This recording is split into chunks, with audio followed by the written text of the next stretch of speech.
নমস্কাৰ বন্ধু বান্ধৱীসকল, আজি এটা অন্য ৰেচিপি লৈ আহিছোঁ।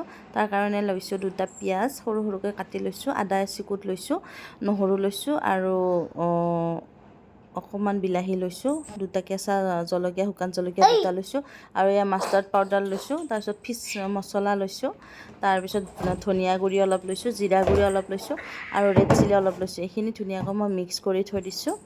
তাৰপিছত এয়া মই লাহে লাহে আপোনালোকক দেখাই আছোঁ। এখন মই সৰিয়হ আৰু মাছৰ আঞ্জা বনাব লৈছোঁ। সেয়া ধুনীয়াকৈ গৰম পানী কৰি মিক্স কৰি থৈছোঁ আৰু এইটো মই পেষ্টটো বনাই লৈছিলোঁ যে এইখিনি পেষ্ট, আৰু এইখিনি মাছ ভজাই আছিলে, তো মই অকণমান মাছ ভজা তেলতে ধুনীয়াকৈ হালধি দি দিছোঁ আৰু পেষ্টখিনি দি দিলোঁ।